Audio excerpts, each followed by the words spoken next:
the sky, go higher and higher. You leave it all behind. You leave it all behind. Donc bonjour à tous, c'est Mister Call of et aujourd'hui on se retrouve pour une nouvelle vidéo, cette fois-ci une nouvelle fois sur Call of Duty Black Ops 3. Aujourd'hui on se retrouve pour une nouvelle vidéo sur de la MME, donc à la Kuda, utilisée avec le silencieux et la poignée ergonomique. Donc aujourd'hui on entame le concept que j'avais parlé dans ma vidéo découverte du multijoueur, qui était donc présenter tous les armes en gros de Call of Duty Black Ops 3 en vidéo, l'une après l'autre. Donc c'est-à-dire qu'aujourd'hui on va commencer avec les catégories mitraillettes avec la Kuda. Lorsque j'aurai fait tous les mitraillettes présentées en vidéo, j'entamerai les fusils d'assaut, ensuite les fusils à pompe, ensuite les fusils mitrailleurs et pour terminer, pour mettre la cerise sur le gâteau, les snipers, la partie qui sera un peu pour ma part la moins marrante à réaliser un beau gameplay. Donc voilà. Donc aujourd'hui la Kuda. Donc pour présenter un peu le concept, c'est simple. En gros c'est de vous proposer une belle partie avec l'arme en question et de vous présenter un peu ses caractéristiques, les accessoires à privilégier sur l'arme, les maps sur lesquelles on pourrait jouer, sur lesquelles elle serait la plus appropriée à jouer, et les modes de jeu à privilégier aussi. Vous savez qu'aujourd'hui j'entame avec la Kuda, on va dire une arme loin d'être compliquée, voire la meilleure mitraillette du jeu, avec la Faro qui est par contre une arme à rafale, mais après il faut aimer les armes à rafale. Mais au niveau des dégâts, on va dire que la Faro on voit plutôt pas mal, mais c'est vrai qu'au niveau de la Kuda, c'est vrai qu'elle a une bonne cadence de tir et grâce à sa cadence de tir des bons dégâts, et c'est plutôt une arme assez stable, ce qui permet pour les débutants, en gros les plus novices de Call of Duty, de pouvoir entamer avec une arme la plus simple, vu qu'on la débloque assez facilement, puisqu'elle se débloque au début du multijoueur. Il n'y a pas besoin de monter trop en level. Je me demande même si elle n'est pas déjà disponible dès qu'on commence le multi. C'est vrai que c'est une arme qui est très vite, qu'on peut très vite avoir sur le multijoueur, qu'on peut très vite utiliser, et je pense que c'est peut-être fait exprès pour faciliter les novices pour commencer sur le jeu, parce que c'est vrai que c'est une arme qui ne demande pas énormément de skills pour être utilisée. Donc voilà, c'est vrai qu'aujourd'hui on est sur un MME avec un beau petit gameplay avec les score streaks drone brouilleur et le bombardement.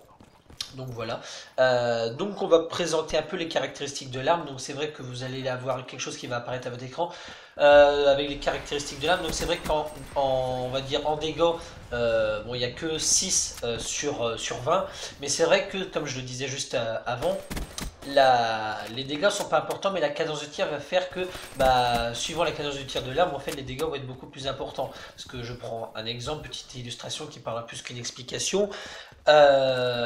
Prenons la Man of War, c'est vrai qu'elle a des dégâts de ouf, mais comme vous pouvez le voir, les dégâts sont importants, mais la cadence de tir est faible. Donc c'est ça l'équilibre des armes sur Black Ops 3, c'est qu'ils ont tout fait en sorte pour que ça soit équilibré.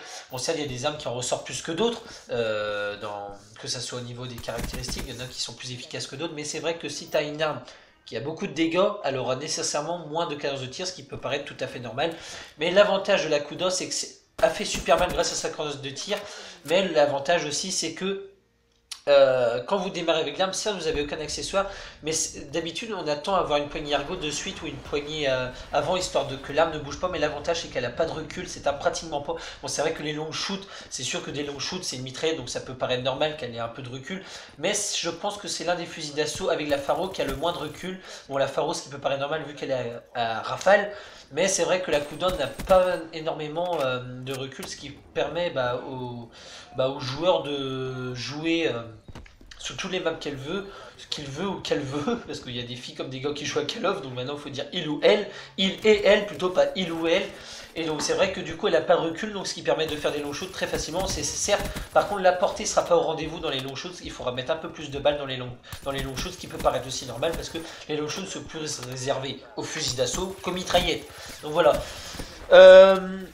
Donc les accessoires à privilégier, pour ma part, moi c'est silencieux et cross. Cross pour pouvoir se déplacer plus rapidement lorsque vous visez. C'est vrai que lorsque vous avez des ennemis qui sont en face de vous, l'objectif aussi c'est un peu les déstabiliser en se déplaçant plus vite, tout en tirant et en visant. Et le silencieux, pour pas vous faire repérer sur la minimap, sachant que c'est vrai que le problème c'est que sur ce Call of LOL, le silencieux impacte beaucoup sur les dégâts de l'arme. On peut constater que sans silencieux et avec silencieux, vous devrez mettre beaucoup plus de balles. Et c'est vrai que la Kuda, l'avantage qu'elle a, c'est qu'elle a une cadence de tir élevée, ce qui fait que même avec un silencieux, tue quand même assez vite. Mais c'est vrai que vous allez avoir des armes, vous mettez un silencieux, l'arme va être 2 à 3 fois moins efficace que sans silencieux. Donc c'est vrai que le silencieux sur ce Black Ops 3 là, il est difficile à privilégier sur une arme, mais c'est vrai que sur la Kudo, il est possible très facilement de la mettre. Je pense que les duels sont faisables, même en mettant un silencieux, donc ce qui fait que c'est vraiment une mitraillette où le silencieux peut être privilégié dessus. Après, vous avez l'accessoire gros calibre qui peut être utilisé. C'est-à-dire que le gros calibre c'est un nouveau accessoire qui vous permet en fait, dès que vous faites un headshot, en gros ça va diminuer, ça va augmenter l'impact de vos balles sur les ennemis suivants si vous mourrez pas. Donc voilà tout simplement. Et pour terminer, les modes de jeu, donc c'est une arme où on peut privilégier tout mode de jeu. Et sur les maps exactement pareil, c'est-à-dire que c'est une arme où vous pouvez jouer sur tous les maps vu qu'elle n'a pas beaucoup de recul et a des bons dégâts. Certes vous devrez mettre plus de balles sur les long shoots, mais en définitive, le recul est absent, donc ce qui fait que vous pouvez quand même qu'il y ait des ennemis au long shoot, donc ce qui fait que vous pouvez jouer sur des petites maps comme sur des grandes maps. Donc voilà, donc je vois le gameplay est terminé, on va s'arrêter là. Donc sur ce, j'espère que cette vidéo vous aura plu, j'espère que le concept de présenter toutes les armes principales vous plaît sur ce Black Ops 3, et sur ce, on se retrouve très vite pour une prochaine présentation d'une mitraillette sur Black Ops 3. Allez, ciao, bye bye.